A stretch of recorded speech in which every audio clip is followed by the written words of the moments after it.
from the Darlington Raceway, we get set to close out the first round of playoff competition in the High Tide Racing League MF Racing Designs Cup Series as we get set to enter the round of 12. Good evening, everybody, and welcome to Green Flight TV. My name is Noel Rample alongside Austin Hedstrom, and together we are bringing you all of the coverage from tonight's race here at the Darlington Raceway. It is one of the oldest tracks in NASCAR, steeped in history and prestige, home of the Southern 500. And tonight we'll be playing host to over 100 laps of racing action at the HTRL MF Racing Designs Cup Series. What a way then to kick off the first round of playoff competition. Yeah, we've got 150 laps here tonight. Only 3 sets of tires behind pit wall. That's not a lot to use at Darlington. You've got to make every single set last. 40 laps? I mean, that's a lot to make these tires last, especially when we get a quick slew of cautions at any point here tonight. Relatively small field, so we might get some long green flag runs, get some good racing, but I would always be on edge about the tire sets here tonight. It'll no doubt be an action-packed race here tonight, even despite the smaller grid count. Take a look at the championship standings entering the race tonight. Ricky Hart Jr. and Benjamin Lacey both in the catbird seat up at the top with 2,087 points. Of course, remember, wins definitely counting towards the racing action tonight.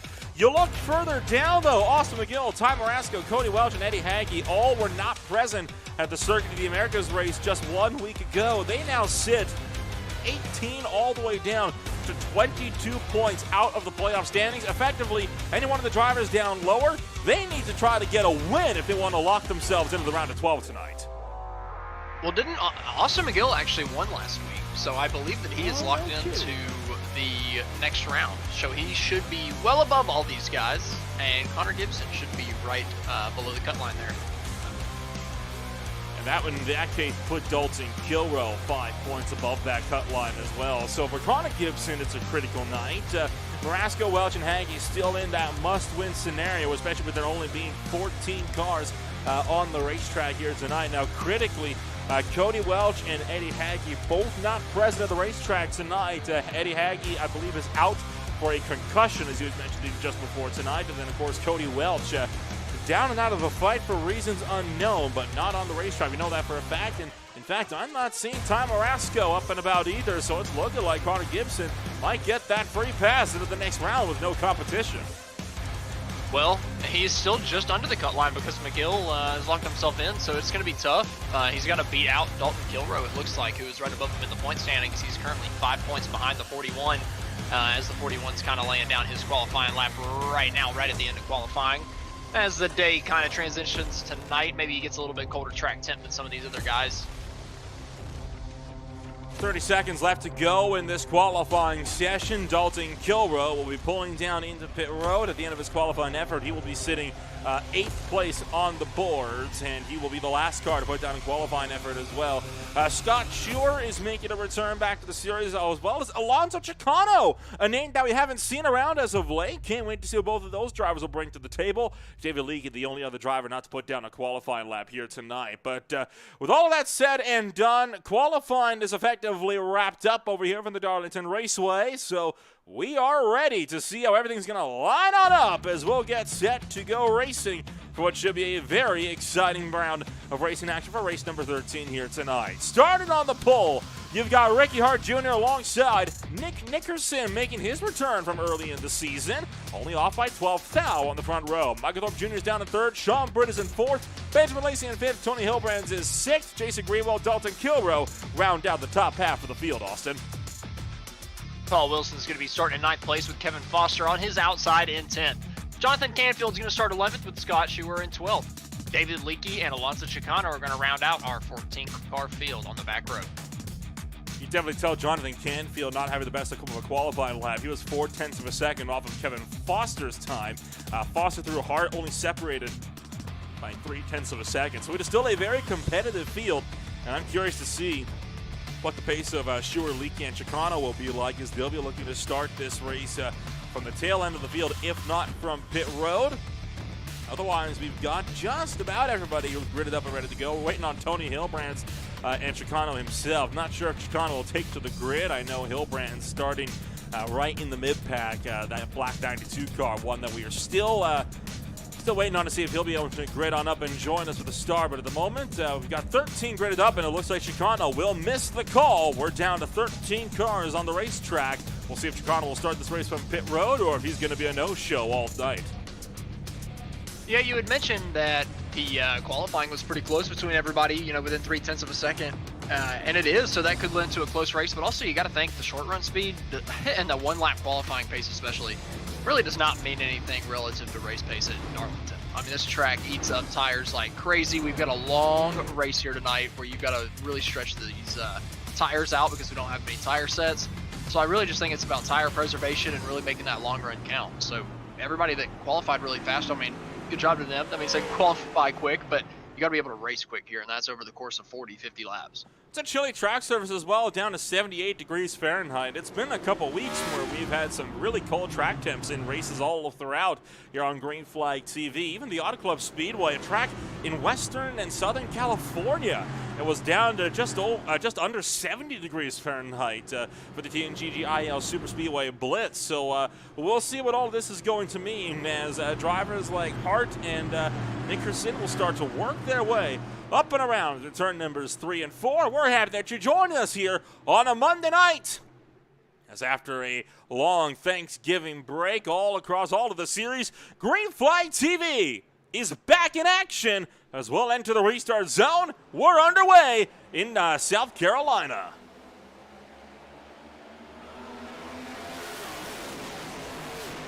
Two big red propane teammates on the front row. It kills me every time seeing these two paint schemes up front. Nick Nickerson, Ricky Hart Jr.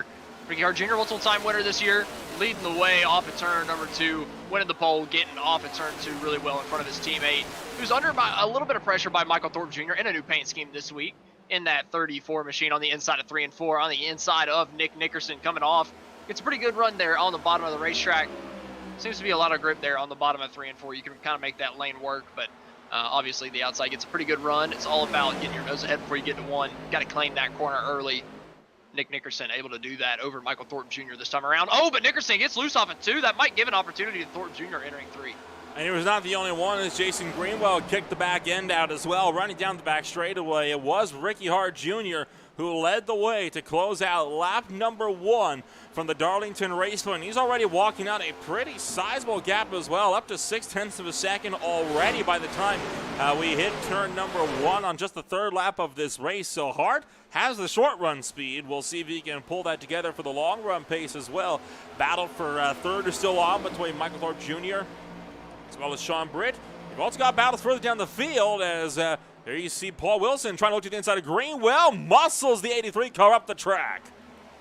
So weird that you can beat and bang at 1.5 miles, but Darlington provides that opportunity in turns 3 and 4. You better not do it in 1 and 2. I mean, you're probably going to go hard to the fence if you try, but 3 and 4 you can kind of make it work, kind of shove your guy on the outside, up the racetrack a little bit and take that position on the inside. And then just throw it down to the inside off of turn 1. Oh, Hilbrand's around coming out of turn 2. Sean Britt also to the inside of the racetrack, but Hilbrand's coming to a stop on the exit of the corner. Going to be far enough off the racetrack where the caution does not come out. Far enough down, that yellow flag doesn't come out. You're hard pressed to get a crash or to get a caution on the backstretch here when you're at a racetrack like this, as we've seen now. The 16 of Jonathan Canfield getting loose will let David Leakey by. We will see if we can get a look here in just a moment on what happened to Tony Hilbrand to spin that number 92 car around, working out of turn number 4. The contact with Dalton Kilrow with the cold track temps. I'm betting no. Nope, just lost that and overcorrected. Good job on saving that car. That could have been a lot worse.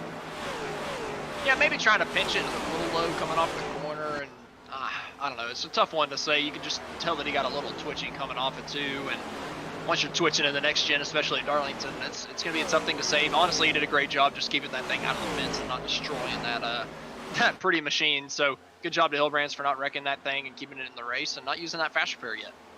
David Leakey closing in on Jason Greenwell as we work down into turn numbers 3 and 4. Already a sizable gap opening up all throughout this field. But notably, remember that 0.6 of a second gap we were talking about with Hart and Nickerson? Well, that is starting to close. It's already down to just under 0.4 of a second. So, like you're mentioning, that short run pace doesn't mean a whole lot in the long term if you can't follow it up with that long run pace at a track like Darlington. And I think Hart may be one of those one-lap wonders here tonight. We'll see if that'll continue to be the case. That gap, though, steadily closing in. And he could be, but what I kind of saw whenever he got that 0.6 of a second gap, you know, Nickerson had just got so loose off the two. So it just completely widened that gap. And I think it's really given Ricky Hart Jr. a chance to back it up a little bit, save the tires a little bit, because he was provided that huge gap right off the start of the race. And it's been 5 laps, and they've only halved it, only down to 3.5 of a second. I just feel like Hart's probably saving his tires here better than anybody, because he's just able to back it up a little bit since he was afforded that lead on lap 1 or 2. We're going to ride on board here with that number 2 car in the run down to turn numbers 1 and 2 this time by. And you can really see how much he's able to kind of reel him in. Looks to be almost on corner exit right there. You see visually just how much he's closing in. That number 28 car looking a bit unsettled mid-corner there as this 2 car continues to run down Ricky Hart Jr. Now remember, this is a non-playoff contender going up against the playoff contenders. So this could be big as he takes away a race win. Nick Nickerson was actually set to start the championship of the playoffs. He won the season opener at Daytona, had that win to get in, but because he bailed after Phoenix, well, we never saw him again after I think either Phoenix or Las Vegas. He even failed to meet the minimum race requirements to make it into the 16.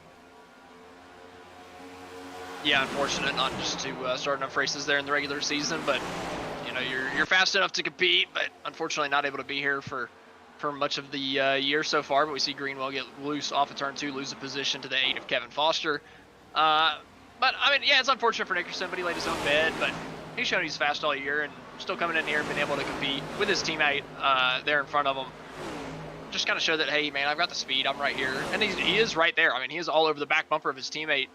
But like I said, they are teammates. So, yeah, they're in the playoffs, but Ricky Hart, look, he's just going to give him that inside wide berth into the corner. He knows, hey, man, he's just faster than me right now. I'm going to give him the spot. No reason to push this so early.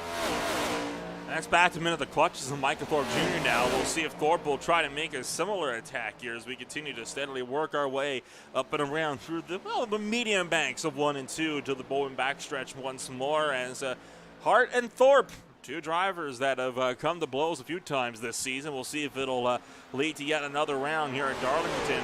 If there's ever a track where you'll go for a bump and run at a pseudo mile and a half, it's about 1.3 miles in reality, it would be at Darlington, right? I mean, it's really one of the only tracks where you can really get close enough. It's in this really weird branch between being a draft-heavy track like that at Kansas or Chicagoland and being a beating and banging track like you might get at the Milwaukee Mile. Yeah, it kind of lends itself to both. Like I was talking about turns 1 and 2, you really don't want to get into that. I feel like if you just do it a little bit wrong in 1 and 2, I don't know. I feel like if you touch anybody going into 1, they're hitting the outside fence, and that's just a little bit too far. But in 3 and 4, you just get woed down so much getting down into the corner after the really fast 1 and 2, and you just got to get heavy on the brakes. I feel like it lends itself to being able to shove somebody out of the bottom groove and opening that inside up to yourself. So I just feel like that corner really lends itself to that short track style of racing, and especially with the new next-gen damage style that I don't know, how long have we had it now, a year? It really lends itself to being able to do that. You can give somebody a little nudge and not get any damage, so it's worth it to try it.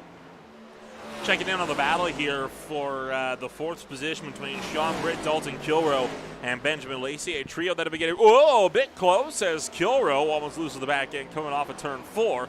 He'll tuck back in line, will barely miss a beat as he'll thunder back down into turn number 1. But Sean Britt doing a good job on keeping that 55 car steady. Britt's been an interesting case all season. He's been fast, but race win fast. He's been up in the race lead a few times, but he's never been able to fully pull through to be able to harness the pace on that 55 car to be able to properly make a charge with the race lead, as I think Kilroe just got loose again, and he'll give that spot up to Benjamin Lacey, one of the drivers that's won the most spots, or won the most races all season long.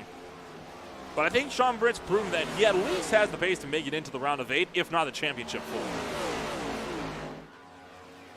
Yeah, he's showing the pace, but I don't know. I feel like there's a couple guys in the field, himself included, that are really, really quick for 20, 25 laps and then start to, fall off a little bit. Talking about Sean Britt, but Benjamin Lacey, like you had mentioned, won the most races this year. He has been unbelievably quick the entire time. All season, he's been a race win contender. I feel like he has been one of the maybe 2 or 3 guys that you expect to be up front week in and week out in the top 5, battling out for race wins, and he's been up there the most. So I really feel like he's the kind of championship favorite. I called it a couple weeks before the playoffs, so he was my championship favorite. And I just think that he's shown the most speed so far this year. Currently runs 5th for Benjamin Lacey. Has moved up, hasn't moved down. He's been sitting in a bit of no man's land so far all night long. We'll see if he can still harness the pace under that 7 car. Charge through later on in the racing action here tonight. Already nearly 20 laps deep, but there is a very long way to go. It is, what, 250 miles? Just shy of that, I believe, as we continue to steadily march around the Darlington Raceway. 150 laps is no short distance, and you mentioned rightly, you're going to have to make a couple of pit stops, I think, throughout the course of the night, and that could very much unsettle the pit strategy here, especially if we do get one of those mistimed cautions. At this point, though, I'm thinking the yellow flags may come from somebody losing control as opposed to actual car-to-car contact. We've kept it pretty clean so far all throughout tonight. I think you could be right. I've seen Nick Nickerson get really squirrely through turns 1 and 2 the last couple times around. He's starting to lose that right rear tire a little bit, I think, and Ricky Hart Jr. starting to reel him back in. That gap was over half a second. Hart Jr. now under 0.2 of a second through 1 and 2 right behind his teammate. He just lost the lead to him not 10 laps ago, and now he's getting right back onto the back bumper coming out of 2, only separated by 0.3 of a second. Nickerson was a little bit better through 1 and 2 that time.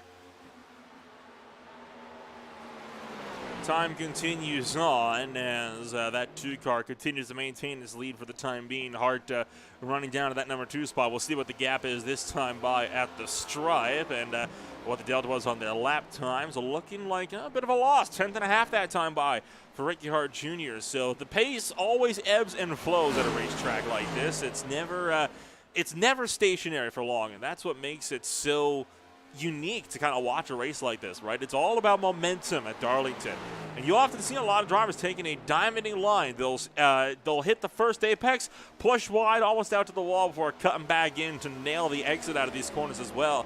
It's a much wider arc in 1 and 2 than it is down in 3 and 4, but the principle is the same.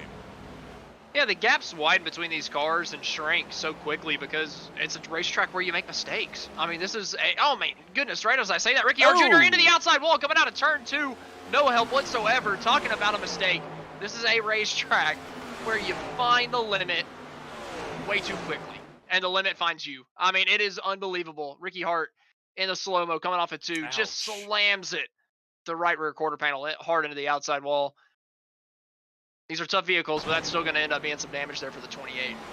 Yeah, that's not ideal damage either, and we'll see if we can get a look from our spotters tower here. This will be we'll take a look coming out of turn number 4 here. It's a pretty sizable hit right to the right front as well. A very critical tire here. We'll see how bad the damage is. I mean, the line's looking a bit more awkward, but it doesn't look too bad. I think the fender's bent in a little bit, but that might be survivable if he can just maintain the pace until he gets back around to the first pit stop window. Darlington's a weird track. You can get away with it a little bit. You can get away with a little bit of aero deficiency. It's not the end of the world, but you definitely don't want a ton of it. That was close. He did a good job saving it to where it wasn't like a super massive impact. He kind of double saved it almost. Like he kind of twitched it to the right, then to the left, and then back to the right. And I think it kind of lowered the impact. I don't know, not volume, but speed, I guess, the impact speed there coming off of turn 2, but still unfortunate. I mean, there's still going to be some damage, but he does have that fast repair, so I'm sure he'll end up being all right. I don't know if he would want to use it, though. He's got plenty of time to kind of figure that out. Sean Brent and Benjamin Lacey were looking close a couple laps ago, but they both got up into the outside wall in 3 and 4, and that's what caused the gap to spread back out to about 0.4 of a second. But again, Lacey reeling in Sean Brennan. It looks like Lacey a bit more confident in his speed coming around through turns 3 and 4. Which is why we could see Sean Britt starting to lose a bit more of that pace here as he swings it around the outside through 1 and 2. So Lacey, again, still on that good charge, but at the moment, the one doing the chase, and he wants to be doing the one that's trying to pull away. Sean Britt, a driver that has proven his pace before, trying to keep him at bay, but again, they both skirt with the outside wall by about a paper's width.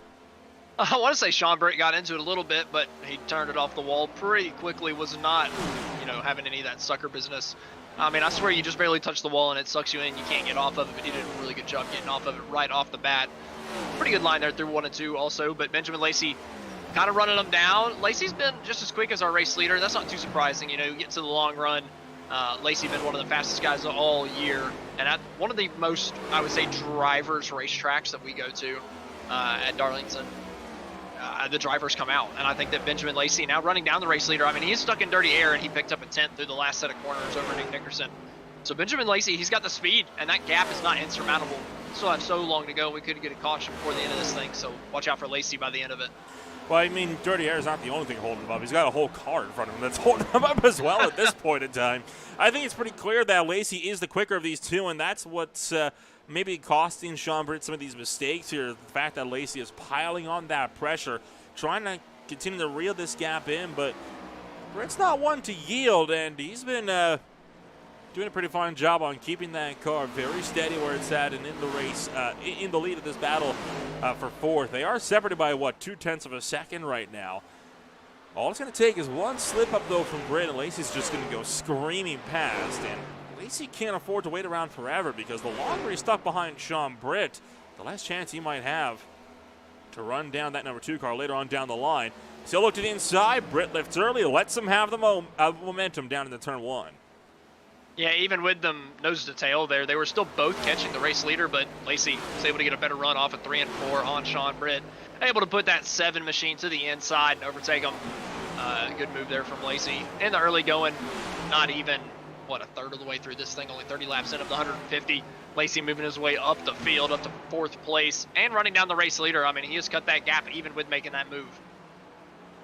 Checking back in as David Leakey loses a couple spots to Kevin Foster and Scott Shore. Both of these drivers working out of turn number 4 down to the front stretch as they were getting a bit condensed there a little bit. That was all the fight for 8th, and Leakey giving up the fight pretty easily there, so I'm wondering if maybe he's had something go awry for his car. That's why he lost all that time, but Scott Shearer's number 29 Fox machine continues to run out there on the racetrack to the Boeing back stretch, and you talked about that battle for the lead. Well, it's closing right back in. A 10.5 separate the big red propane cars.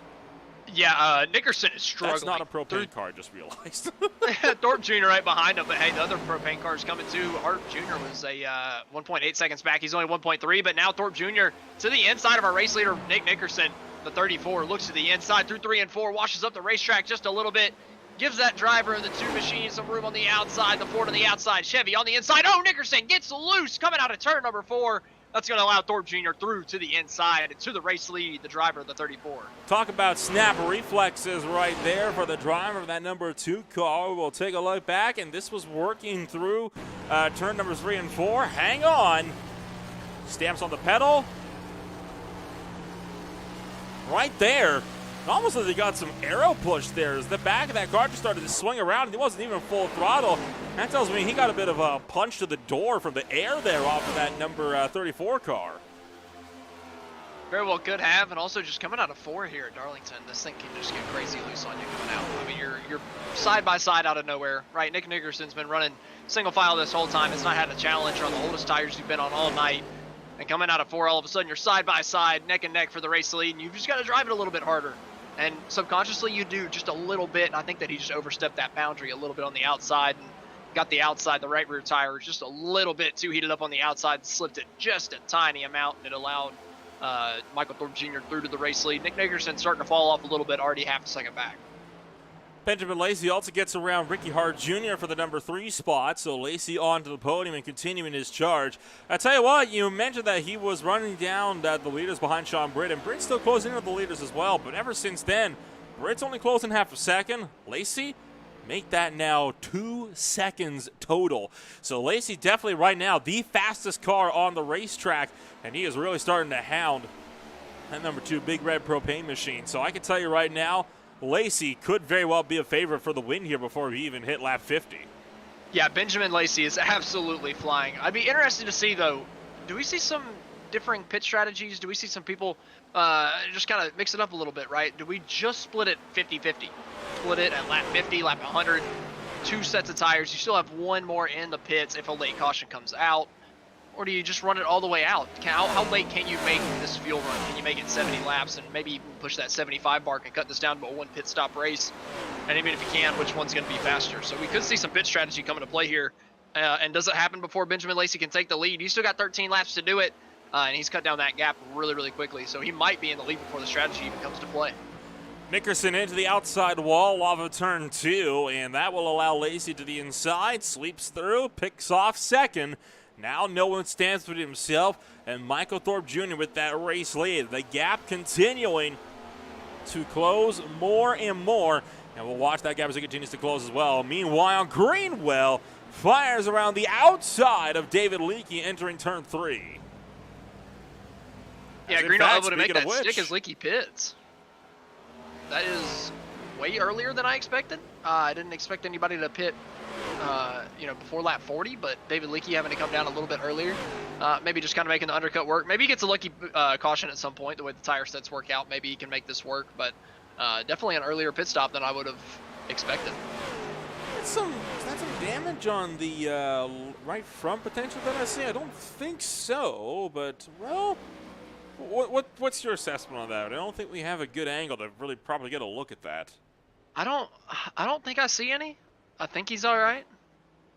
Well, here comes Greenwell, so he wasn't the only one considered in the pit stop then. So that's the first 2 drivers coming down for what we're assuming now to, I guess, be scheduled pit stops. They'll both be put a lap down as a result. Meanwhile, Thorpe continuing to hang on to the lead. Lacey's already reeled this gap in by down to 0.2 of a second, and that gap continuing to close. Lacey, I think, is going to get by for the lead within the next 5 laps.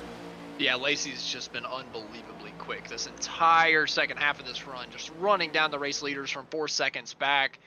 I mean, he's just flying, and he's up to 0.3 of a second behind Thorpe Jr. Starting to get a little bit of the dirty air, and on the old tires, even if you've taken care of yours better, that's a tough ass to be stuck in that dirty air. So Benjamin Lacey just trying to hang on at this point to that pit stop. And I was mistaken. They're not trying to make it, for some reason I thought they were on 100% fuel. No way that they could make it 70-something laps. They only have 13 gallons in the tank as opposed to 20. So they're only going to be making it to about 45 to 50. If they can make it to 50, it would be pretty impressive. And they could make a interesting strategy call with that. But we see Nick Nickerson having to come down early, lap 41.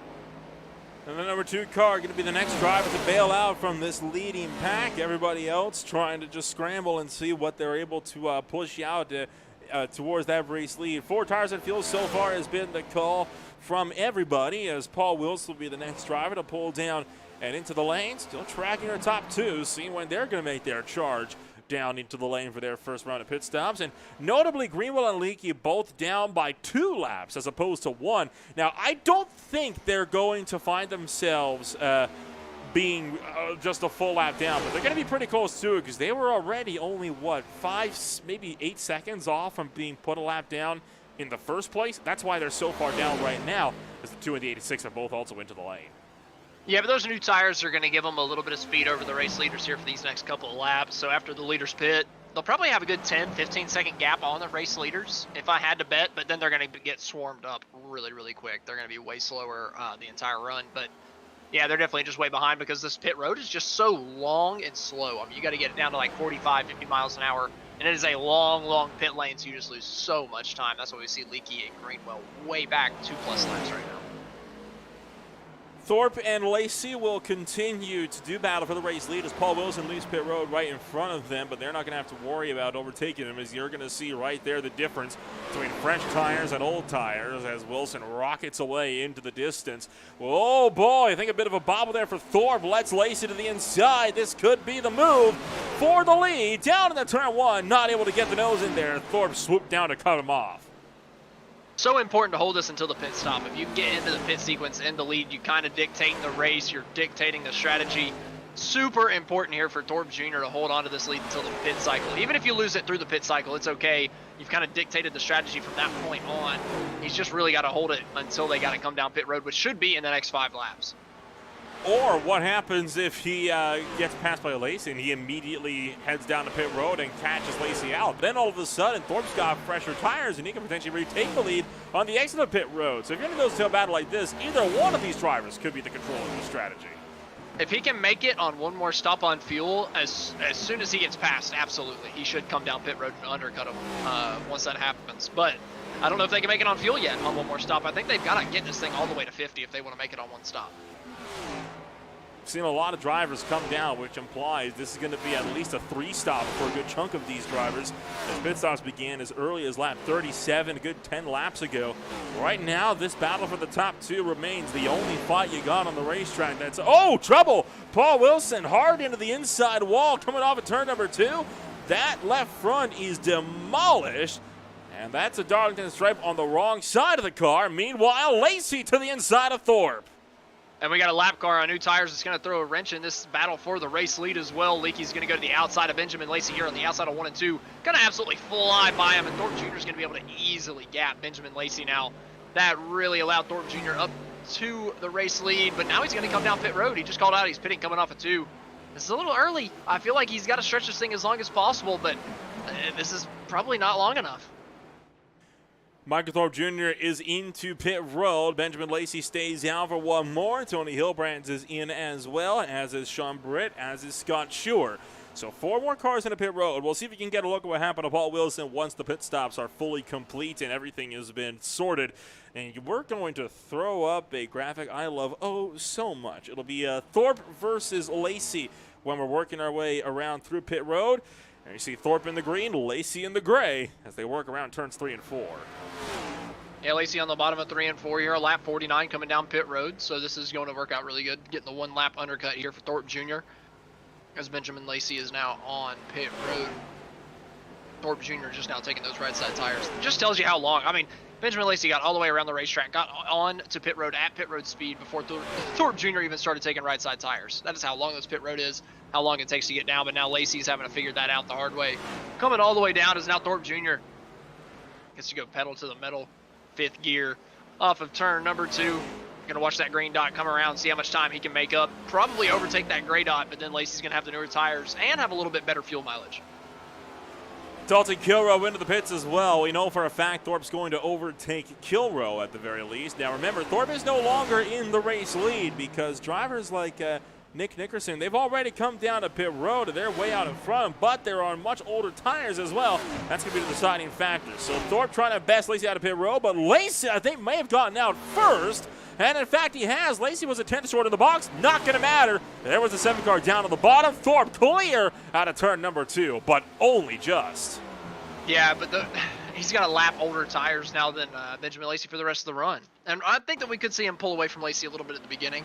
But I think Lacey's probably going to run him down on those newer tires. I think it's going to be kind of no contest here going forward. Just as long as we get, 20 laps on these tires, I feel like he's going to run them down and do a number here on the race leader as Paul Wilson get that replay him slamming the outside wall. Yes, I thought he just got loose out of turn 2 and tagged the outside or tagged the inside wall. I didn't realize he got loose, overcorrected into the outside wall, and then rebounded across into the inside wall. So that's how all of that panned out. Meanwhile, we are 1/3 of the way down. Ricky Hart Jr. losing more time here to Michael Thorpe Jr. However, 2-lap cars in between them. That would be the likes of Jonathan Canfield and Tony Hilbrands, and they're in a battle for position for the Lucky Dog spot. Yeah, but I mean, it's a battle for position. Look out! And that's not a save that time, and that will be caution flag number 1 as Thorpe spins it out immediately after. Yeah, he never got it settled after the initial contact. Coming out of turn number 2, he was kind of swerving left to right and looped it right around right after Hilbrands went down to the inside wall. Gonna have to get a replay coming out of turn 2. Thorpe Jr. coming up on the 92 of Hilbrands, and he just loops it coming out of turn 2. Thorpe Jr. nowhere to go. Does a really good job not getting into the wall, though. It is not often you wreck at Darlington and do not hit anything. Great job from the driver of the 34. On board, and Hilbrands just lost that one all by himself on cold tires, and whoopsie daisy.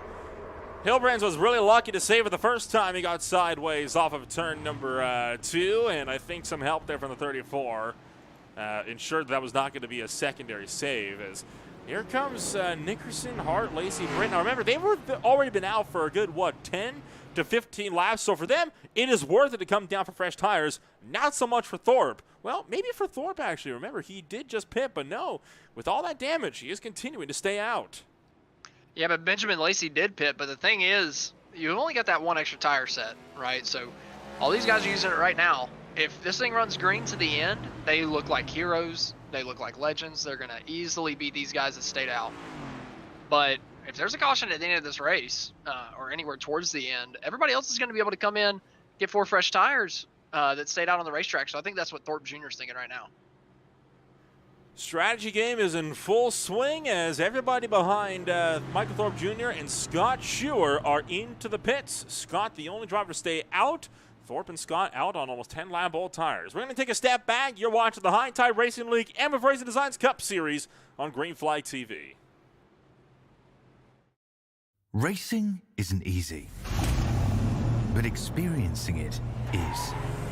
iRacing puts you in the driver's seat with the industry's leading sim racing game.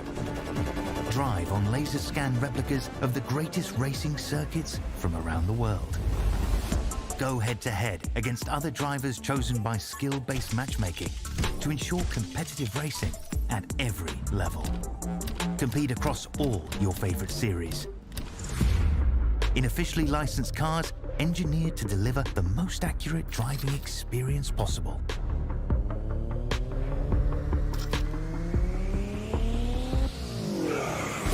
Join a race or host your own with players from across the globe. Race against the computer or in a league with friends. Feel the thrill behind the wheel. Visit iRacing.com.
Welcome back to the Darlington Raceway. Benjamin Lacey has inherited the race lead. Scott Schuer, along with Michael Thorpe Jr., realized the error of their ways on staying out when the rest of the field's coming down to pit behind them, so they opted to pit on the second time around. They now line up tail of the field. Yeah, everybody ended up pitting after all. At the beginning of the caution, didn't look like Thorpe Jr. was going to, but he came down pit road, so everybody on even tires. Nobody has that tire advantage. So we're going to go into the rest of this race, everybody only having one more set of tires behind pit wall. Maybe somebody back in the back took a wave around, not too sure, but everybody at the front on the same tires. One set of tires left. 95 laps to go. We'll work into the restart zone once again off of turn number 4. Just under 100 laps remaining from the Darlington Raceway as we hightail it down the front straightaway and in towards turn number 1 as Benjamin Lacey rockets away. Already clears for the lead. Sean Britt diving down low for second. Nickerson picks up third, and Hart brings it up in fourth. Yeah, Benjamin Lacey taking the lead is bad news for the rest of the field. Oh, Greenwell almost tore into the inside wall coming out of turn 2. I thought he was for sure going head on. Somehow makes an unbelievable save. Oh, Sean Britt from P2 into the outside wall in 3 and 4. As there's contact further back in the field, someone sideways coming off of turn 4. Oh, Kilrow spins it coming off the corner. Coming back up the racetrack. Does not get the caution to come out. Kilrow going to be way back in the back of the pack. And all kicking off here on the restart on lap 57 coming to 58. Chaos off of the green flag lap, and we'll have to get a look at that one in just a moment, but we still got more carnage taking place, or more mayhem taking place at least, as Leakey and Thorpe will go side by side down in the turn numbers 3 and 4. Thorpe will clear for the number 6 spot. Leakey punches back into 7th. Meanwhile, Nick Nickerson, Ricky Hart Jr., Benjamin Lacey continue to pressure for that race lead. We'll take a look back at what happened on that first restart lap back to green. Yeah, I don't really know where to start. There was just so much kind of kicking off here. coming on the restart, looks pretty normal. Nothing really too crazy happening. Leaky getting a little slow on a gear change. Kilrow almost getting into the back of him. Nothing too crazy. Normal restart. A little bit more contact between those two entering one. Still nothing too crazy, but we're going to see. I believe it was Greenwell get loose coming off of 2. He's got Thorpe Jr. on his outside. Oh, contact. Makes a little bit of contact. Gets down to the inside of the racetrack.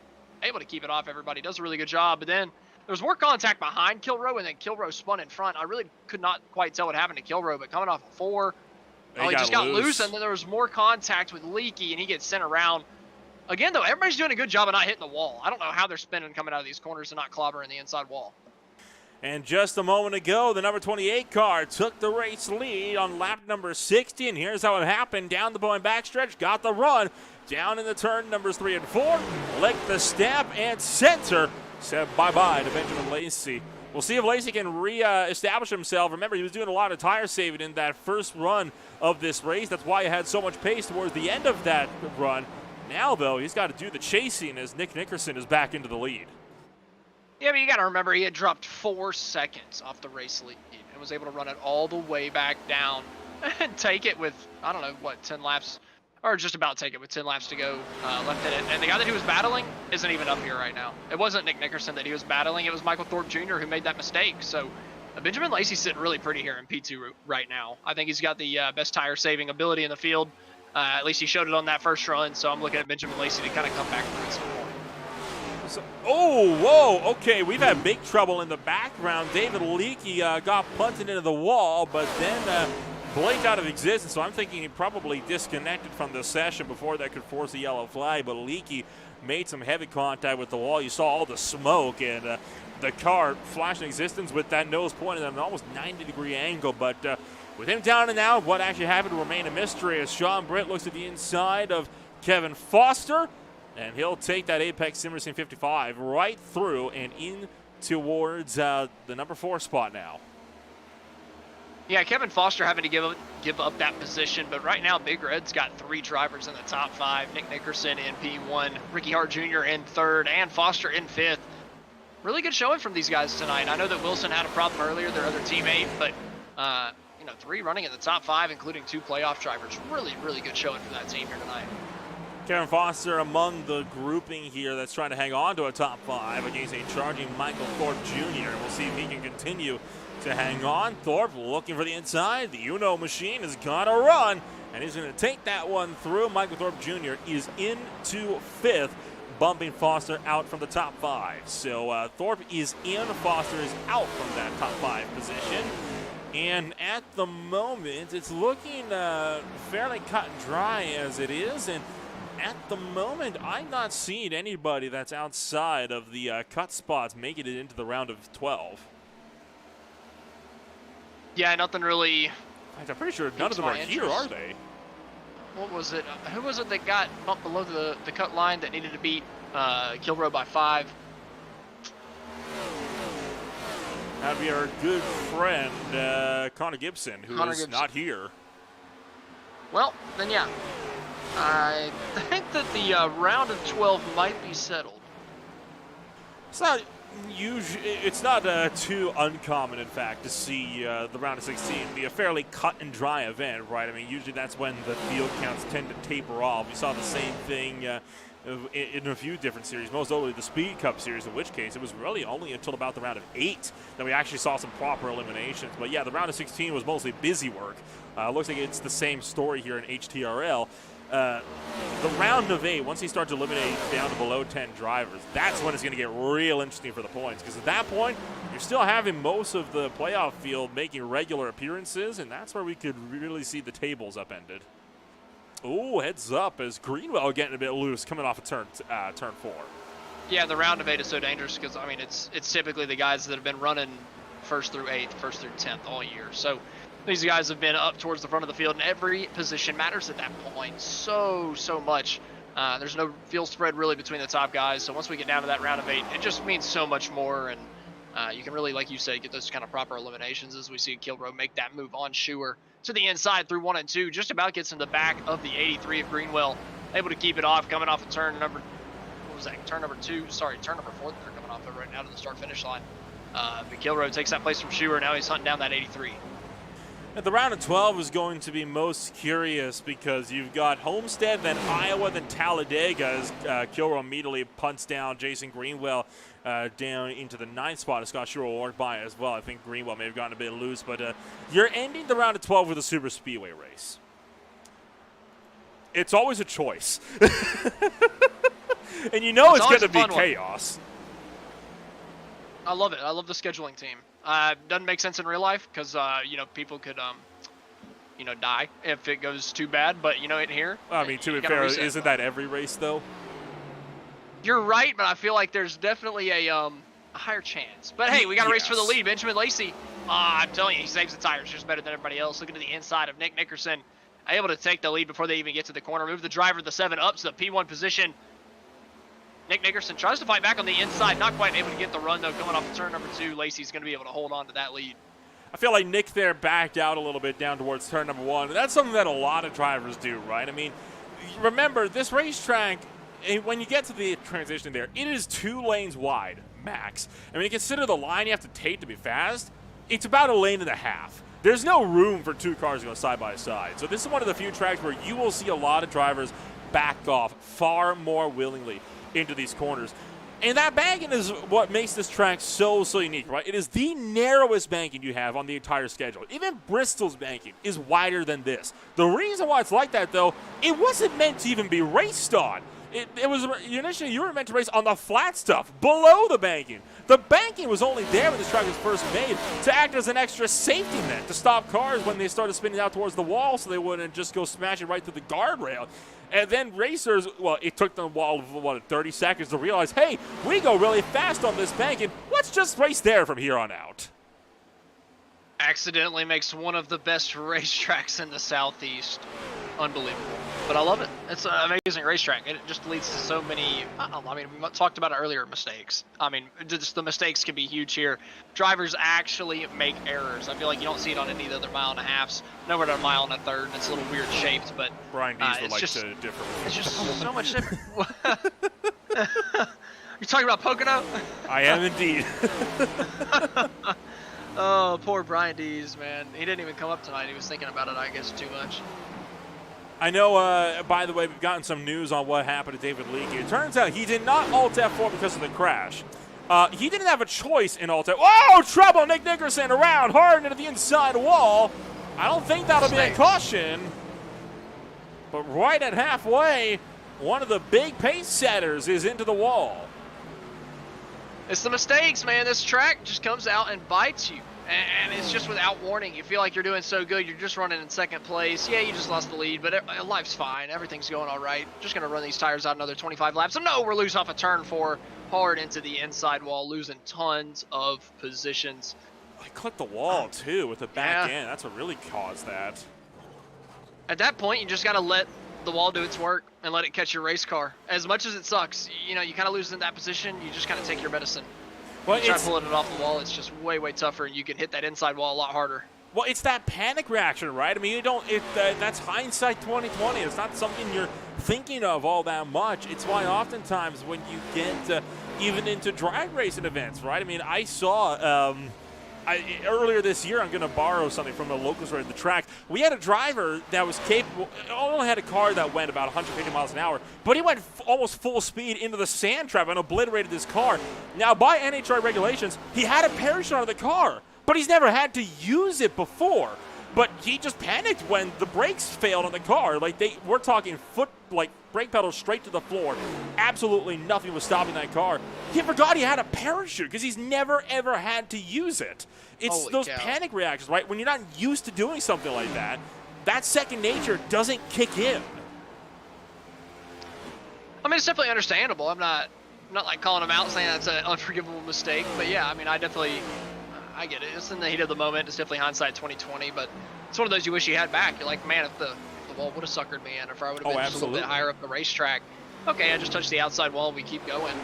But unfortunately, just pull it back down before he really gets into the outside wall, and it unfortunately goes a little bit further awry. I mean, he may have lost a couple seconds if he tags the outside wall, maybe a position or two, which I guess he still only lost a couple positions, but he drops from 2.5 off the race lead, a second off the race lead to 10 seconds. I mean, that's a tough pill to swallow for Sorry, it wasn't even Kevin Foster. I'm looking at the wrong driver on the screen. Nick Nickerson, way back, lap down. So I mean, he's way out of it now. I didn't even realize that he had pitted. We see David Leakey working his way back into pit road. He had to come out a little while earlier now. I was about to mention this before we got into all of that, but again, David Leakey didn't have so much of a choice in the Alt F4ing that kicked him out of the session right there when he wrecked. His computer shut off. Not a VR headset, his entire computer. That's why he's down so far right now. Yeah, I'm kind of surprised we didn't get a more spectacular wreck for that. I don't know if I've ever had a wreck right in front of me where somebody's PC just shut off.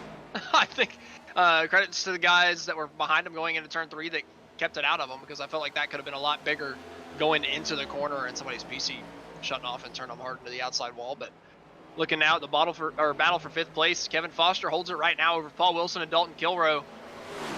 Paul Wilson actually a lap down though in the middle of this fight.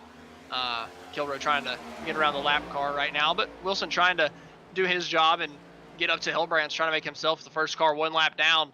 But it looks like he's getting hounded from Kilroe. Tight racing between the two. Not even on the same lap, but Kilroe really trying to get that positioning away from him so that he can fight for another position away from Kevin Foster. Still side by side entering turn 1. Kilroe able to take it as Paul Wilson just gives it to him. Can Kilroe run down the 8 of Kevin Foster now for this top 5 position? Well, he's been closing him in for the last little while, so we're not surprised if we saw him down there. And Jason Greenwell taking a tow to pit road, and I find this one interesting. Let's see Greenwell on his way in, and has he had something go awry potentially as he was oh, he has! He's junked that car entering pit road. Did he hit the sandbags? I don't think so. It looked like it was stopped against the inside wall, but he hit the sandbags. Oh, that'll give Christopher Howell a run for his money with the barrel camera. Man, I'm telling you, this league and pit road do not mix whatsoever. They do not. They Which don't is a bit mix. ironic considering they have fuel limitations that force multiple pit stops a race. They need to give them unlimited fuel, no tire wear. I don't think that's a possibility. Is it possible to give unlimited fuel in iRacing? I don't think it is. Probably not.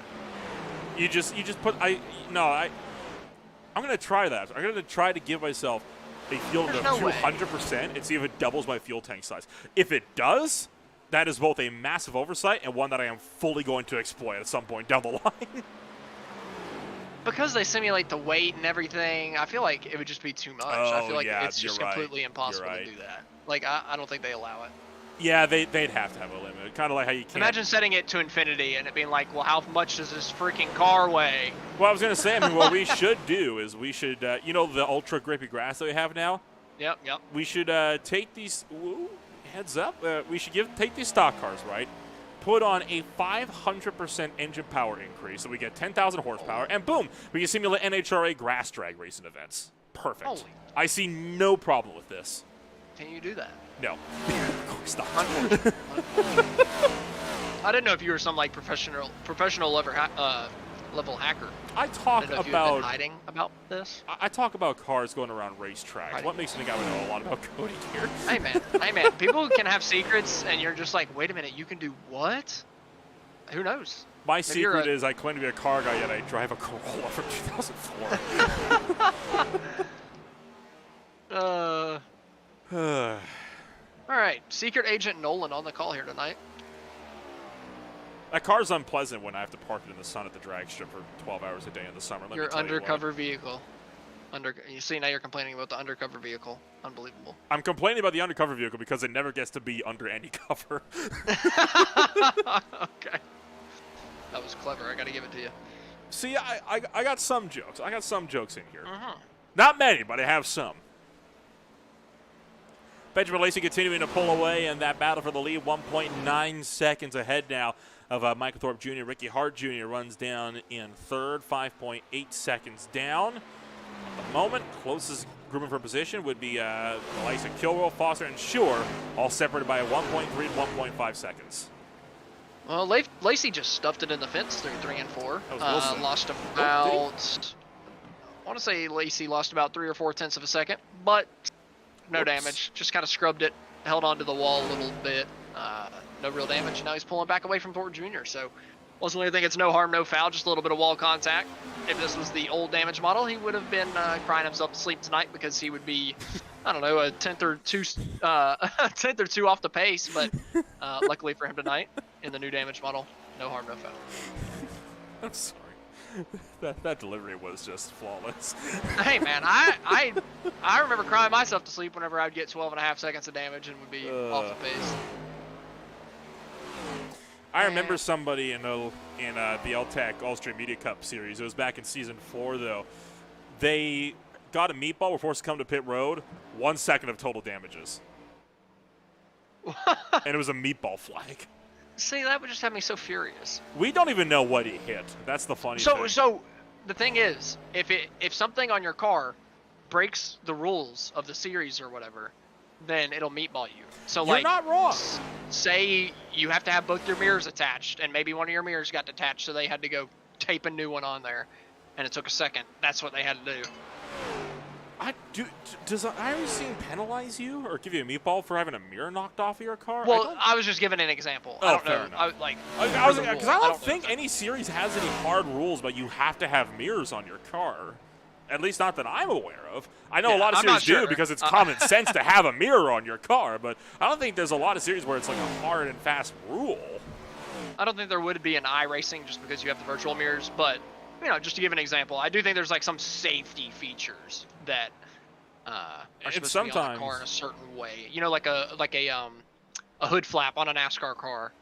Sometimes they got to black flag them to fix those. I think it's like that kind of thing. Something's messed up with your car from a wreck. Well, and it's not even always like something visual or like mechanical, like you have something falling off. Sometimes it's something completely trivial. The most common type of meatball flag we give out at the club races at my local road course, sound. You have to meet a sound decibel. You got to be under 95 decibels. If you're not, they pull you in. You got to find a way to make it quieter. A lot of drivers actually have found ingenious ways of getting around that because the sound levels for that. They're right at the start-finish stretch at the bottom of the wall. A lot of races will try to install exhaust pipes that make the most noise, obviously, on the opposite side of the vehicle, facing up, so it's pointed away from the sound meter. It's a very clever way that some of them break the rule to get around that. There's some cars where you can tell going around, it's like there's no way that car is quiet enough, but they can get around the sound meter, so it doesn't count because you can't. You can try to tell me the sound audibly in decibels of one of these cars by just your sense of hearing alone without any kind of meter. I bet you can't do it. I bet nobody can do it. The engineering in racing always fascinates me. I mean, for something as simple as that, like it's not. I don't know. That's just so crazy to me that you can find a little bit of time off of something like that. Now, a simple fix, randomize where the sound sensor is every weekend. Oh, yeah, well, it wouldn't matter because it still has to be in effectively the same place, right? Somewhere along the bottom of the wall, facing out. Put it on the other side of the racetrack, behind pit wall or something. True. Every now and again. Some drivers could change that, though, by strategically altering gear ratio, so they'll be upshifting right when they go by that. So you have the sound of the motor cut now where they put the clutch in. Well, where there's a will, there's a way. People are just too smart. They're just too smart. Sometimes you can't outthink them. They have engineering degrees for a reason. I'm sitting here calling internet racing for a reason. I think we all are. I can tell you a lot about how these cars race. I can't tell you a lot about their inner workings. I would need a mechanics degree for that. Vroom vroom. I got an engineering degree in race cars. Yeah, I mean, I could tell you right now, like, exactly what it would take to drive this car around this track. I couldn't tell you how to fix the camshaft on one of these things, though.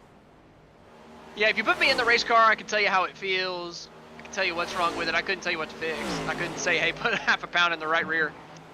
Maybe that. Maybe I've got that much in my mind. But other than that, no, not really.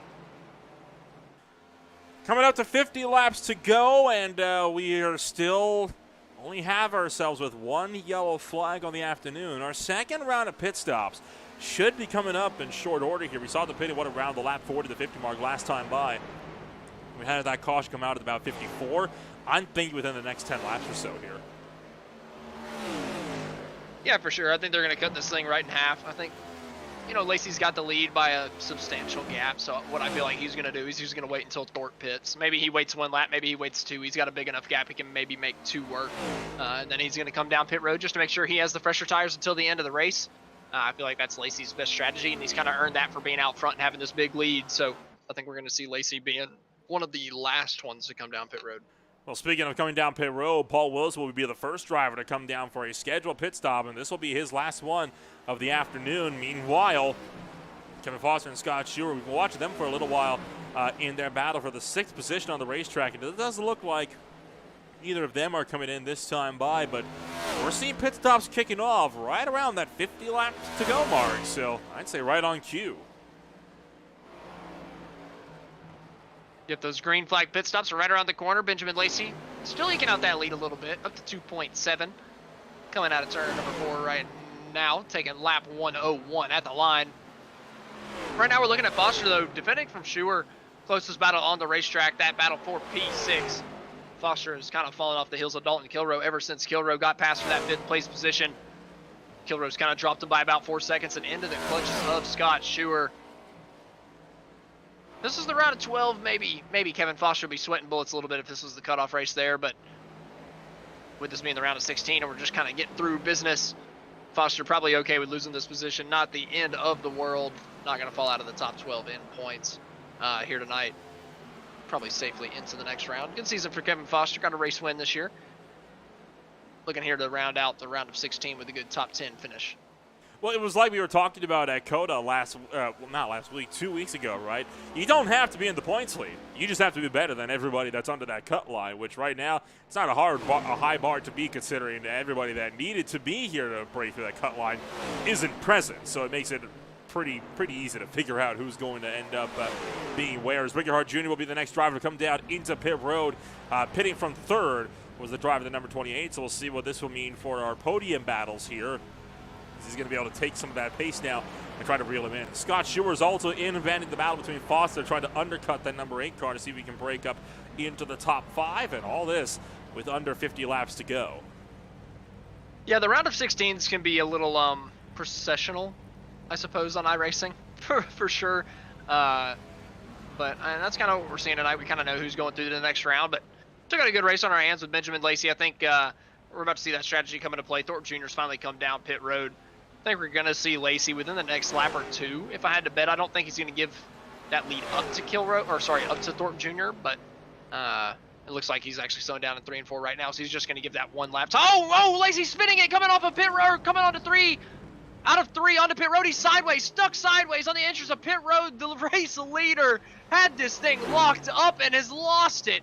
Entering pit road, still under green, no caution to bail him out. He's going to tumble. He's going to drop seconds and lose the lead under this cycle of green flag pit stops. What were we talking about? How pit road and this league do not mix? As there you see it, locking it up and sliding it on in. I'm willing to bet he tried to make an over-aggressive pit entry angle here.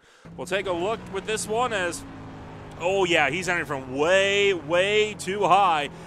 You see that orange cone that he ran over? That is effectively your commitment cone. The general rule of thumb, if you're not well below that cone, you're not making pit road, because that wall is a lot further down than you'd think it is. These guys don't hit anything. I don't understand. How many spins have we seen tonight at Darlington of all places, and nobody's hit anything? I'm so lost. He did a great job not slamming into pit wall. I mean, we did see somebody drive straight head on into the sandbags, so yeah. There's that.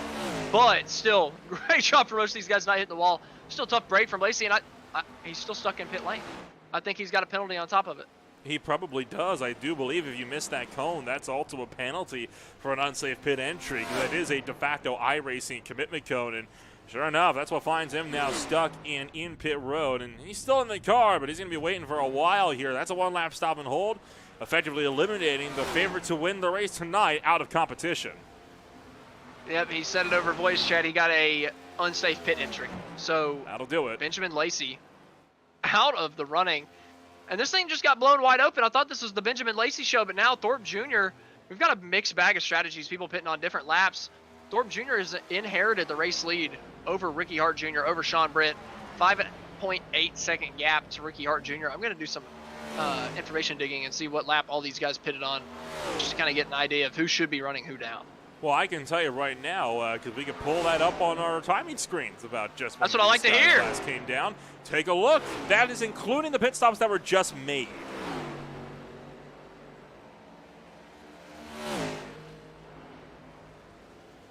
So at the moment, Thorpe Jr. should be fine because Ricky Hart Jr. is not going to challenge him. Sean Britt Yes. being 10 seconds back, that's going to be tough. Kilrow, 1 lap, fresher tires. I mean, that's not a big enough difference. I don't know. But we've seen the mistakes. We've seen the mistakes. We're not going to see the pit road mistake. We're done with tires. Nobody's coming down pit road, so we're not seeing that from Thorpe Jr. But we've seen the mistakes tonight. Coming out of these corners, these guys get really, really loose, especially coming off of turn number 4. I wouldn't be surprised to see somebody make a mistake, see Thorpe Jr. maybe put this thing into the fence and open this thing wide open.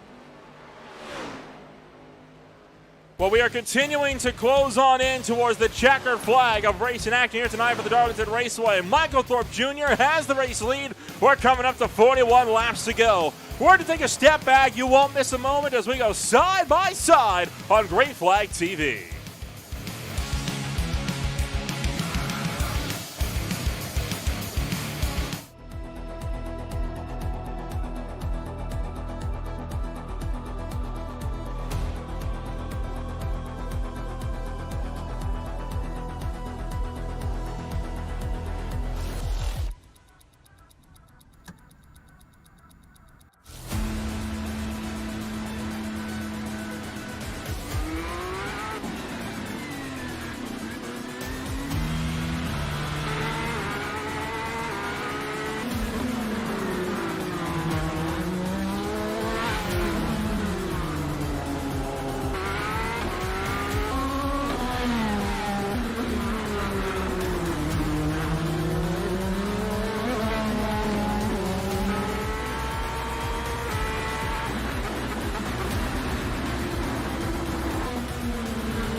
battle for third is picking up. Sean Britt under fire by Dalton Kilrow with 31 laps to go. Down the Boyne backstretch, the Emma Racing Designs Chevrolet running down the Apex Sim Racing Camaro as we hit 3 and 4.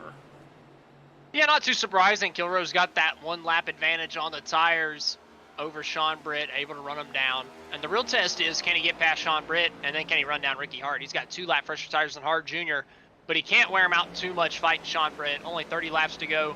But 30 laps can be a long time at Darlington, especially whenever you're tire saving, because you've got to tire save every time you're out there. You cannot run this thing at 100%. You've got to take care of that thing. So can Kilrow get past Sean Britt, and can he get up to Ricky Hart Jr.? I don't think that gap is insurmountable. And I think Thorpe Jr. must have had a huge moment on the last lap around, because the gap was not 5.5. It was up there about 6.5, 7. And this last lap, it's dropped by over a second.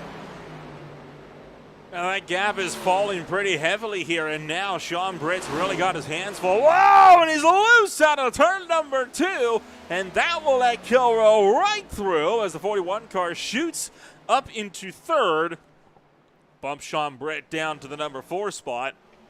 I'm willing to bet we're going to be seeing that 41 car driving away with this one here.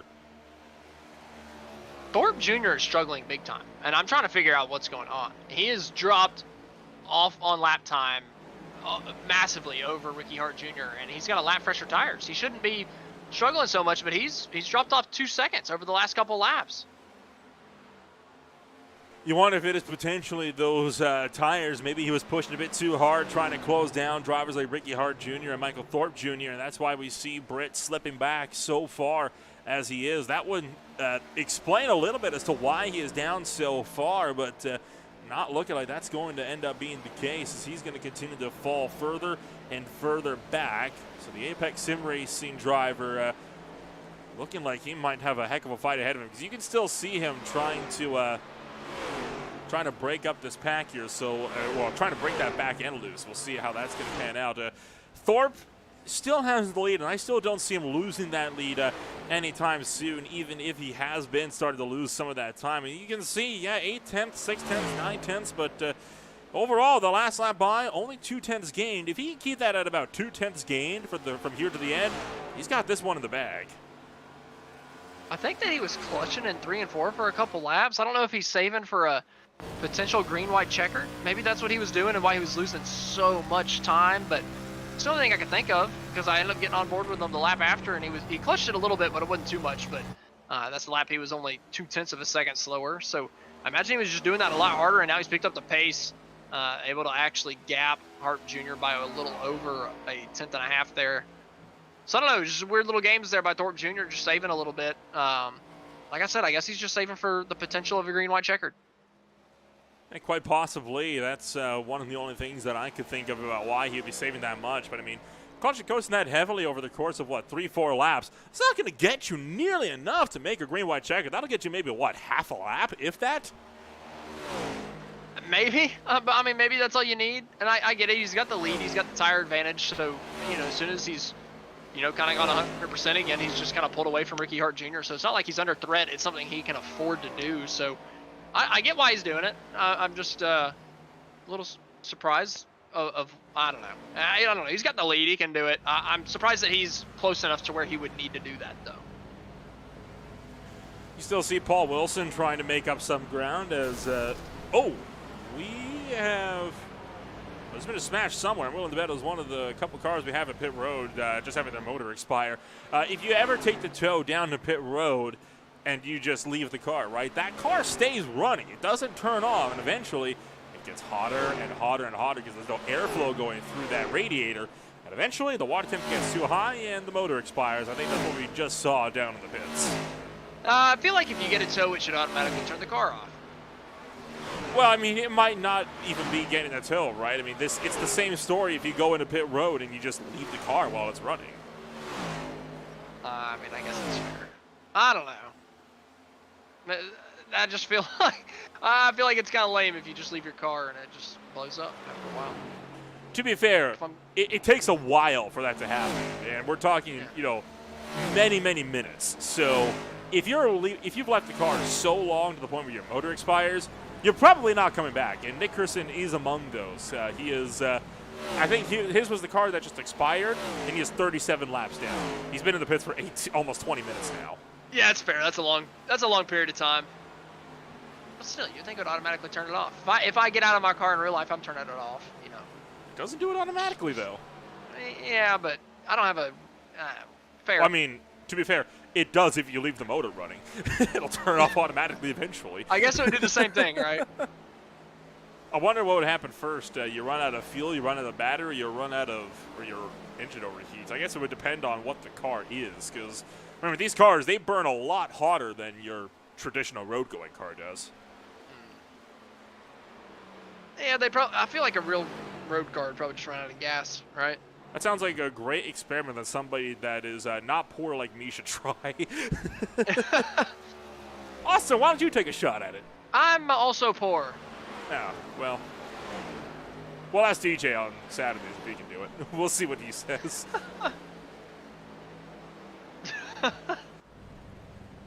Jason Greenwell going to hit pit road. He's already 2 laps down, and he was one of the few drivers we knew was going to be coming down again because he last pitted on lap 87, so there was no way he was going to make it to the end. So he's just pitting now to make sure that he's going to be able to make it as opposed to trying to run this race out to the end.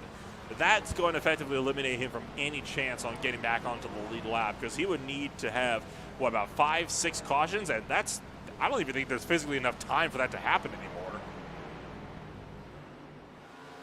I mean, when there's a will, there's a way. It's a possibility, but if you had done unlimited green, white, checkers, maybe. But I mean, we're talking one caution counts to every one caution hits about every 5 laps. You'd get, I think, 5 cautions tops before we run out of green, white, checkered attempts. You might be right. You might be right. But we have not had that High Tide Racing League part of the race where it's caution, caution, caution. We haven't had it yet. So that means we're due. Well, at the same time, there's 10 cars on the racetrack, so I doubt we're going to get that point in this race. Spin it out of 2! Oh, actually out of 4 as well. Dalton Kilrow way to the bottom. No, nobody spun out of turn 2. Well, as you said that, Kilrow spun out of 4, so we'll act like you were acting like that was out of 4, and we'll leave it at that. But Dalton Kilrow way to the inside.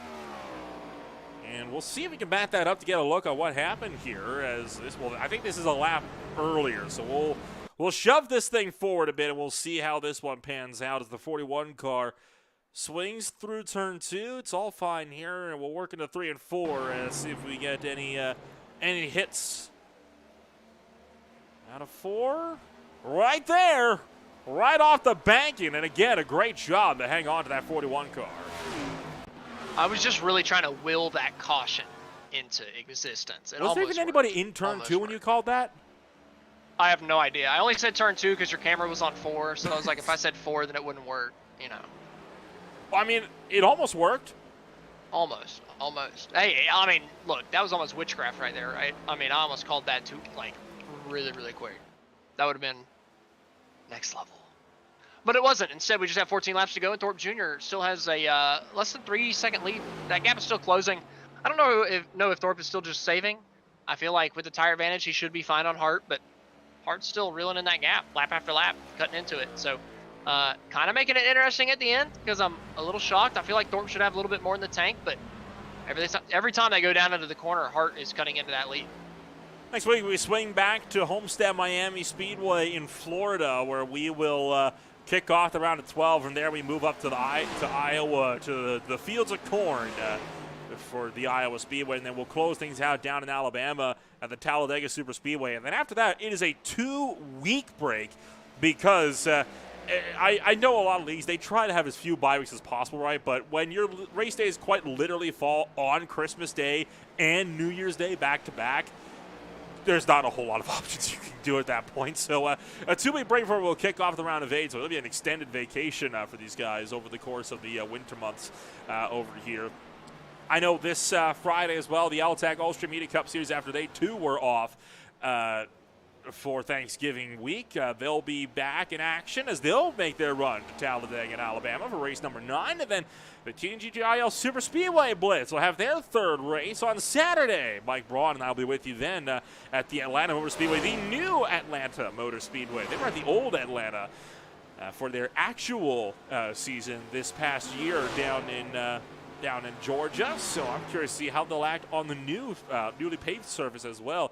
Interesting enough for TNGG, they've opted to close down their schedule, or condense it a lot. They ran 28 weeks straight through this last season. They're down to just 16 now for the new season, so I'm curious to see how that's going to pan out, as well as HTRL. They've already been making some talks about what the plans are going to be for the next season, and from what I hear, we may be moving to a chase format or even extending the playoffs. We'll see what will come out of that, though, as things continue to develop for their second season. I like the chase format idea, but Nolan, where did you say the HTRL round of 12 finale was? That was at Talladega. Roll Tide, buddy. Roll Tide. I love me some Talladega Super Speedway, especially in the playoffs. I cannot wait. Sorry, I had to throw the Roll Tide out there. Big week. I don't know what that means. I don't get the reference. Oh my gosh, Canadians. Yeah, West Coast Canadians at that. So oh my. Southeast states to Northwest is about as far away from Talladega as one can get. My God. You know, I know so little about U.S. geography that I genuinely thought Talladega was further up north. I didn't realize it was in such a southern part of the states. My goodness. I know. I'm heartbroken to hear this. Handed in my 2 weeks. I'm not going to let you go. You're too important.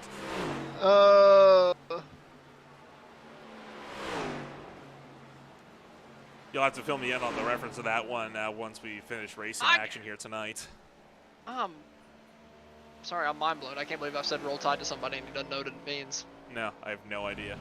Not wow, even a wow. clue. No, my poor Southeastern I heard brain Roll is Tide, fried. and the first thing I thought was California and surfboards. That was the first thing that came to mind. I was like, Roll Tide! Or something like that. I have no idea. Sounded like something like somebody from a very stereotypical 90s movie would say when it's set in like LA or something. You're so close, so close. Am I? Is it East Coast with yeah. surfboards? Oh, yeah, totally. Palm Beach country? Yeah, man. You're mocking me, aren't you, right now? Never. How many laps are left? 5.5. Hey, good math. Michael Thorpe Jr. continues to maintain that 3-second gap, and it is only continuing to grow from here. Still showing almost no changes. In fact, he's been pulling away the last little while in that bid for the race lead as well, as Hart's pace has been steadily dropping off over the last little while. Hart not really under any kind of threat either. He's got over 5 seconds back to Dalton Kilrow. And in fact, the gap between the top two is the closest one in terms of lead lap cars. The closest battle overall, Tony Hillbrands and Benjamin Lacey, separated by just under 1 second, about 9/10 of a second. There you see Lacey's second car in line. And this is for the lucky dog spot, assuming we get a caution within the next 5 laps or so. Yeah, it could be a big deal. You never know. I mean, coming out of these corners on the oldest tires they've been on just about all night, I mean, this is when it would happen, right? I mean, they're getting hounded by Sean Britt right here. Going to kind of drop Tony Hillbrands into the clutches of Benjamin Lacey in the final go in here. But I believe Sean Britt, that is, trying to go past Hillbrands on the lead lap. Not really fighting for a position, but he doesn't want to go any further back, so I get why he's trying to put a little bit of pressure on Hillbrands right here. But ultimately, no real dog in this fight if you're Sean Britt. Just kind of bring it home in P4. Good day for you. Just don't make it any worse by fighting any of these guys. Probably going to turn out with Hillbrands in front of Lacey, but monumental collapse from Lacey, I got to say. You thought that he was going to win the race. Seemed like it was a done deal, but that pit road error, man, I'm telling you, this league and pit road, you just never know. And if I'm calling it now, and if we can go back after the season, if the championship race, I just have a feeling it's going to come down to pit road. Somebody's going to speed on pit road. Somebody's going to miss pit entry. Somebody's going to do something just mind-numbingly crazy that we would never expect to cost themselves the championship. I just have a feeling. Well, knowing how your luck has been with commentator curses as of late, it's almost prophetic now at this point in time. I don't know. Sometimes you just get that feeling in your bones. and you don't really bet on it, or you don't go for it, and then it happens, and you're like, man, I should have done that. Kind of getting that feeling. That's why I don't. That's why I don't gamble all that often. Is because I too sometimes get this feeling in the bones, and the feeling is the feel of money losing. Nope. Right into the wall, trying to force the long way around Hilbrands here as Thorpe's taking the white flag. He's really trying to get around. I think he might be trying to get around. This does not impede his battle, but here we go. Lacey looking for that move as Thorpe's taking the white flag. So we'll check in on this battle in just a moment. As Michael Thorpe Jr. works out of turn numbers 3 and 4, he will secure the race win and kick off the round. Will end off the round of 16 strong. That leaves this the battle for 7th. Yeah, they've still got a full lap to go going down into turn 1 right here. This is 3 and 4. 4. 3 and 4. Coming on the last lap, 3 and 4. Tony Hilbrands able to, oh, Benjamin Lacey spins it coming out of the corner, loops it back around to the right, backs it into the outside wall, slides across the start-finish line in 8th place. Tough inning for Benjamin Lacey, but still through to the round of 12 with that win in the first race of the round at Gateway. But winner tonight, Michael Thorpe Jr. punches his ticket to the round of 12 here at Darlington. What a drive from the 34, able to capitalize on the mistakes of his competitors. And he was fast all night. He made a mistake himself, but still was able to bounce back. It was early enough in the race, and he puts himself in victory lane.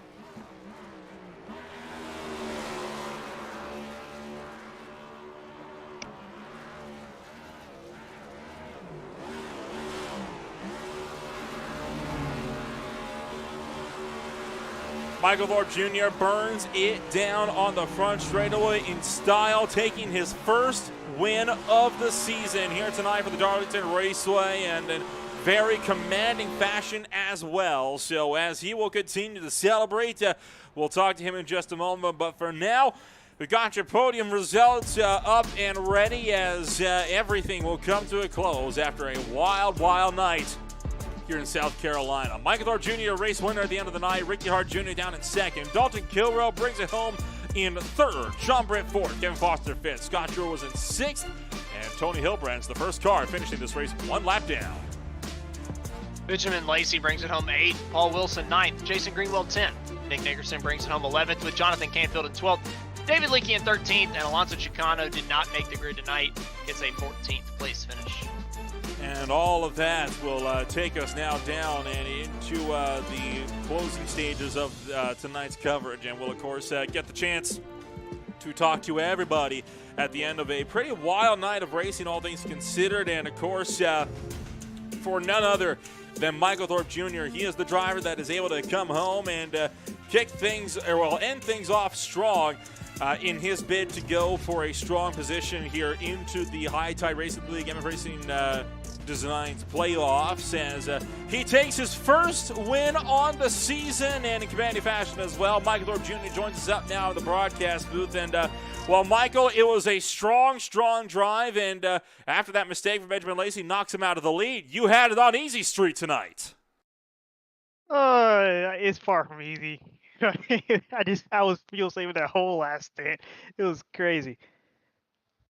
Kind of walk us through that whole strategy, because it definitely looked like it was going to be close on the fuel, making it on that 2-stopper. Did the caution right around lap 54 help out with that at all? Just I'd say a little bit. Yeah, a little bit.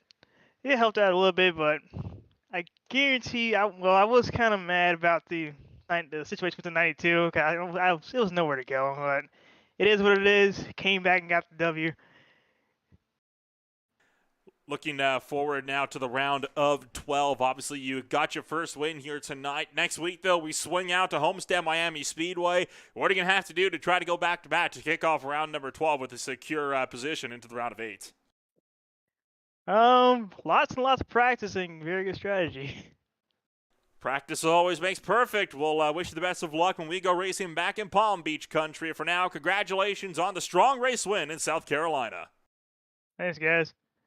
That was Michael Thorpe Jr. joining us up here in the broadcast booth. We will move things on down to Ricky Hart Jr., one of the GFR drivers that is able to come home, and he takes up 2nd place. Austin standing by with the runner-up, finishing 4 seconds back. Ricky Hart, another good finish for you and the 28 team. Kind of walk us through your night. How was it driving there on Darlington, one of the probably best racetracks on the circuit? It looked like you had good speed all night and could have maybe had the strategy fall your way after that mistake from Benjamin Lacey just wasn't enough. Kind of walk us through your night. Oh man, sitting on the pole, it felt like I had, good speed. Wasn't the fastest in practice, but I had good speed, so I felt like I was gonna be something to contend. Then it went to nighttime there, and Ben and Mike just, I don't know, they drove the doors off me. They just whew, right by me. They were way quicker at night, and yeah, nothing I could do there. Car felt good, track felt good, everything felt good. I was just slower. Nothing I could do. Well, hey, at the end of the day, P2 is enough to get you all the way to the championship, and it might be enough to win it. So, really good night here for you tonight, going into the round of 12. You kind of use this momentum going forward. And what's kind of your strategy going forward? Do you just kind of try to kind of nickel and dime your way there, get these top 5 finishes to point your way through, or are you really gunning for the win week in, week out? I ain't every week gunning for a win, but I'm not gonna ruin anybody's night. I'm not gonna race that way. Um, if it comes, it comes. If not, I'm gonna keep struggling, trying to get those top 5s. Hopefully that's enough to take me to the end. And maybe I can rack up a couple of wins here. Getting there. That's the plan, and looking forward to it. Real happy with the top 2 tonight. Glad the car, glad we were able to get up there. And good race, good clean race. Only one caution tonight. So you got to give it to all the guys that were racing out there. Tough track. We had a couple of guys actually bow out in practice, and nothing to them guys. It's a tough track, man. Every turn, every corner, you're picking up the throttle slowly. You pick it up a little too quick, it starts getting squirrely on you. So it was really exciting to see Mike and Ben, especially, get up there and do that. Thought I had something. Hope Mike maybe grabbed a speeding penalty too. But hey, that's racing. Well, looking forward to the round of 12. What track can we what track are we most likely to see you back up here in the broadcast booth with us post race? Oh man, I don't even know who we got in the round of 12. I know we got Homestead first. Who do we got after? I know Talladega's the final race. What was the middle race? Ooh. That'd be Iowa. Well, there you go. Iowa. All right, I'm going with Iowa. Never ran Iowa with this car, but Oh, well, yeah. Shooting your shot. I like it. I'll go with Iowa. I like that track. It's a good track. Nice. All right. Well, Yep. sorry, Ricky, but congrats on your P2 finish. And we're looking forward to talking to you again later in the year. Thanks, brother. Great time. Had a good time. Every time's a good time. You guys have a good night. Appreciate it, Ricky. You too. That was our P2 finisher, Ricky Hart Jr. Next up, Nolan Ripple's going to interview our P3 finisher, Dalton Kilroe. Dalton Kilroe, of course, the driver that was able to drive through and take a very solid run to finish off at the 3rd position. But this one had a bit more fight behind it than the likes of Hart or Thorpe's first and second place finishes. Dalton, you join us up here now, and you are having to blitz your way through the top 5 to work your way up here. Kind of talk to us about some of those battles you had in the second half of that race. Yeah, definitely put myself in a hole at the start of that second run, getting loose out of 4 and then getting tapped while I was loose. So that cost me a lot of time. Put me in a spot where I really needed to just kind of almost overdrive it to even make some time up. And then towards the end there, I was making some inroads. I don't think I was gonna catch either of the top 2. I was trying to get close, and then and got stuck behind some lap traffic, and then the car wouldn't turn as soon as I was, raced by that guy for however long it was. But I mean, I'll still take 3rd for the crap I had to deal with, and move on to the next round of the playoffs, and hopefully have some better luck. The next round of the playoffs, consistent, of course, of Homestead, Iowa, and Talladega. It's 3 tracks that can each be quite wild in their own right. What are you going to have to do to survive these 3 racers to make sure you'll still be there when we get around to the round of 8? Well, I definitely think for Homestead, you're just going to have to keep the tires on it and just keep it out of the wall, more so than tonight. I'm pretty sure at least at Homestead, it's not going to be not really going to have to be worrying about it spinning out of the corner every lap. So that should probably be the easiest track. Iowa, just keep it clean and try not to have anything too crazy happen to you. And then Talladega, just kind of put them up on the dash and just kind of hope. You were talking about Homestead obviously being one of the easiest tracks, and it's a swing back to your home state of Florida. What's going to be the game plan for that number 41 car when we return to Homestead, Miami? Just try and make sure I'm keeping a decent points night going and don't throw away easy points, because especially with the way things are here, with the 1-for-1 points for position, you put yourself in a hole early with the limited fields that we've been having. It's gonna be tough to get out of that hole. So just try to keep it like I said, keep it off the wall, keep the tires underneath it, and just run as good of a race as I can. Well, we will wish you the best of luck then when we go racing 1 week from now at the Homestead Miami Speedway. Congratulations on the third place finish tonight. We'll see you next Monday. 10-4, man. Thank you. That was Dalton Kilroy joining us up here in the broadcast booth for the number 3 spot. And that is going to do it then for us here tonight then from our post-race coverage. Again, a fairly wild race, all things considered. You had its down points, but boy, there was a lot of good racing to be had tonight. And it's going to be wild again when we return to Homestead Miami Speedway next week here, Austin. Right out of the gate, no, you are Austin. My apologies. I forgot your name for a hot minute. But again, looking forward, who do you think might be some of the names that might find themselves more at a risk when we get down to the next 3 races? Ooh, that's a tough question. Man, looking down the list, maybe Jason Greenwell, Paul Wilson, Leakey. I mean, you got to look at the guys that finished bad tonight. I really feel like I said, this is a driver's racetrack. I feel like this is kind of where you really show your talent. And a couple of those guys that finished towards the back, you can exclude Benjamin Lacey because he was quick. He just made a mistake getting on pit road. But a lot of the guys that finished towards the back tonight, those are the ones that I'm kind of looking at for the next 3 weeks with a wide eye. At the end of the night, Eddie Hagee, Cody Welch, Ty Marasco, and Connor Gibson will find themselves eliminated from the playoff competition here for the High Tide Racing League Racing Designs Cup Series. Next week, it's a swing on out down to Homestead Miami Speedway for race number 14 of what is continuing to be an ever-evolving championship. When we return on Green Flight TV, it'll be on Friday night for the LTAC All Street Media Cup Series down to the Talladega Super Speedway. And we keep the plate racing going as we'll swing to Atlanta Motor Speedway for the GNGG IEL Super Speedway Blitz on Saturday night. If you're looking to get your league broadcast on Green Flight TV, check us out at www.greenflighttv.com. Our Tuesday nights, as it stands, are wide open. We'd be more than happy to bring you on board. For now, though, here tonight from the HTRL Racing Designs Cup Series, my name is Manola Ramble alongside Austin Edstrom. Thank you for joining us for more racing action on a Monday night. We'll see you all when we go racing next week in Florida.